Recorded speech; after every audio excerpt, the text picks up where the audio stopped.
વિરામ બાદ તમારું સ્વાગત છે। આગળ વાત કરીએ તો કમલમ ખાતે ભાજપની મહત્વપૂર્ણ બેઠક યોજાઈ છે।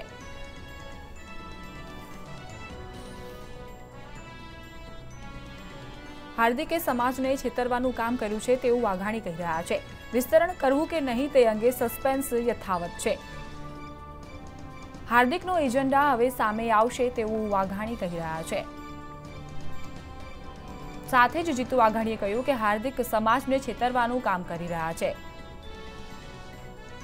રાષ્ટ્રીય અને રાજકીય સ્તરે જે કાર્યક્રમો થયા તેમની સમીક્ષા પણ કરવામાં આવી। જીતુ વાઘાણી કહી રહ્યા છે કે ભાજપની તૈયારીઓ સારી છે। ભવિષ્યનું રાજવ્યાપી પ્લાનિંગ પણ કરવામાં આવશે। આજે 4 વાગે વડોદરામાં બેઠક યોજાશે। જણાવી દઈએ કે આવતીકાલે વલસાડ ભરૂચમાં સંકલન બેઠક યોજવામાં આવશે।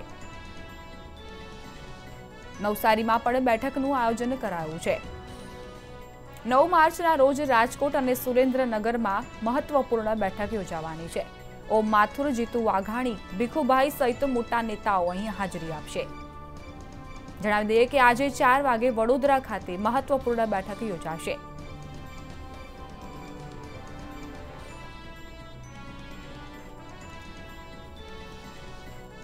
आज मुद्दे मंतव्य न्यूज़ना संवाददाता सोनल अनड़कट कमलमथी लाइव जोड़ाई गया है। जी सोनल, जणावशो कया मुद्दे भाजपनी आ बैठक योजावानी छे?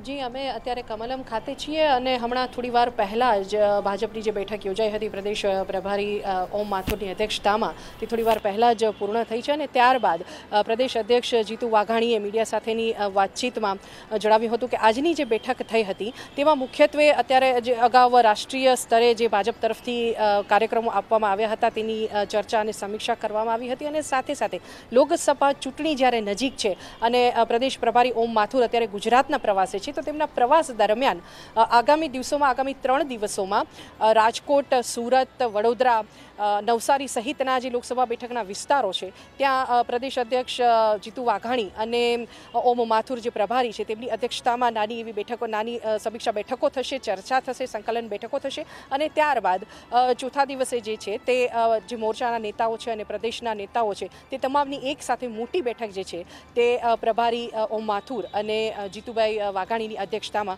मळवानी छे कमलम खाते।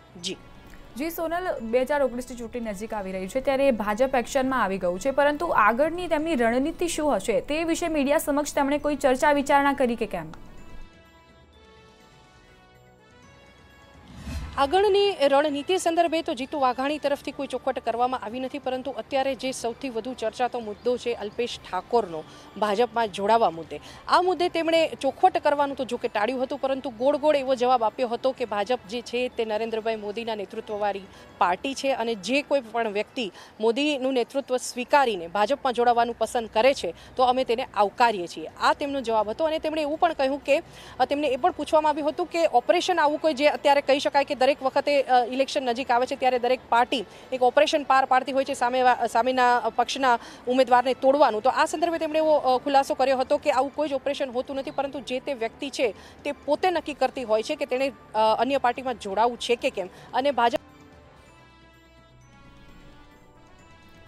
તમારા સંવાદદાતા સાથે અમારો સંપર્ક કપાઈ ગયો છે, ફરીથી તેમની સાથે સંપર્ક કરવાનો પ્રયાસ કરીશું, પરંતુ મહત્વની વાત તો એ છે કે જીતુ વાઘાણીએ કહ્યું છે કે હાર્દિક એજન્ડા હવે સ્પષ્ટ થઈ રહ્યું છે। હાર્દિકે સમાજને છેતરવાનું કામ કર્યું છે।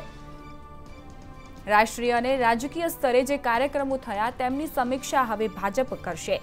ભાજપની તૈયારીઓ જોરશોરથી ચાલી રહી છે। કમલમ ખાતે આજે ભાજપની મહત્વપૂર્ણ બેઠક યોજાઈ હતી। આજ મુદ્દે જીતુ વાઘાણીએ શું કહ્યું આવો સાંભળીએ। राज्य कक्षाएथी कार्यक्रमों कर्या छे। भारतीय जनता पार्टीनो कार्यकर्ता ए फील्डमां जनसंपर्कमां लाग्या छे। ए वखते एक समीक्षा पण अहींथी हमणां बेठकमां थई छे। लोकसभानी चूंटणीनी घड़ीओ गणाई रही छे त्यारे जाहेर थवानी भविष्यनुं पण प्लानिंग राज्यव्यापी शुं होई शके एमनी पण चर्चाओ करी छे। लोकसभा सीट वाइज प्रवास आदरणीय ओमजीनो चाली रह्यो छे। आज 4 કલાકે વડોદરા લોકસભા સીટની સમીક્ષા વડોદરા થવાની છે। આવતીકાલે 8 તારીખે વલસાડ સવારે 10 કલાકે એ બૃહદ સંકલનની બેઠક એ થવાની છે।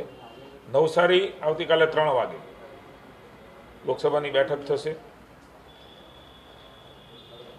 એવી જ રીતે સુરત સાંજે 6 કલાકે બેઠક થશે। 9 તારીખે સુરતથી રાજકોટ લોકસભા સવારે 10 કલાકે અને 4 કલાકે સુરેન્દ્રનગર લોકસભા। એમ ઓમજી, સંગઠન મહામંત્રી ભીખુભાઈ અને હું ત્રણેય આ પ્રવાસમાં સાથે જોડાવાના છીએ। 10 તારીખે એક નાની ટીમની પુનઃ એકવાર બેઠક એ થવાની છે। 12 તારીખે સવારે 10 થી 4 લોકસભાના પ્રભારી, ઇન્ચાર્જ, સહ ઇન્ચાર્જ, વિસ્તારક, પ્રદેશની ટીમ, પ્રદેશના પ્રભારી, મોરચાના પ્રમુખશ્રીઓ, જિલ્લાના પ્રમુખ મહામંત્રીશ્રીઓ એમની એક મોટી બેઠક અલગ અલગ ક્રમની અંદર ઓમજીના માર્ગદર્શન નીચે મળવાની છે। કુલ મળીને ભારતીય જનતા પાર્ટી એ માત્ર ચૂંટણી વખતે ફિલ્ડમાં હોય એવું નથી, આપ સૌના પણ ધ્યાનમાં છે અને રાજ્યની જનતાના પણ ધ્યાનમાં છે। એ સરકાર પક્ષે હોય આદરણીય નરેન્દ્રભાઈના નેતૃત્વમાં કે રાજ્યમાં વિજયભાઈ અને નીતિનભાઈના નેતૃત્વમાં સરકાર અને સંગઠન એ પબ્લિક સંપર્કમાં અને સરકારની યોજનાઓનો લાભ અપાવવામાં સતત ભારતીય જનતા પાર્ટી અવિરતપણે ઇલેક્શન સિવાય પણ હોય છે ત્યારે સ્વાભાવિક છે કે ઇલેક્શન છે ત્યારે ઇલેક્શનલક્ષી ગતિવિધિઓ એ ભારતીય જનતા પાર્ટીનો કાર્યકર્તા ફિલ્ડમાં કરી રહ્યા છે। એક યોજનાકીય રીતે સમગ્ર રાજ્યની અંદર આખે ચૂંટણીલક્ષી વ્યવસ્થાઓ એ પણ બની રહી છે ત્યારે એ પ્રકારની બેઠકોનો ક્રમ અને દોર એ ચાલી રહ્યો છે। આજે એ પ્રકારની બેઠક હતી। જીતુભાઈ, ખાસ કરીને અલ્પેશ ઠાકોર અને તેમની સાથેના 4 ધારાસભ્યો ભાજપમાં આવે છે, મંત્રી પદ આપવામાં આવે છે, એવી આજે સવારથી જ અટકળો વહેતી થઈ છે। શું વાસ્તવિકતા છે અને અલ્પેશ ઠાકોર સાથે શું પ્રદેશ ભાજપના નેતાઓ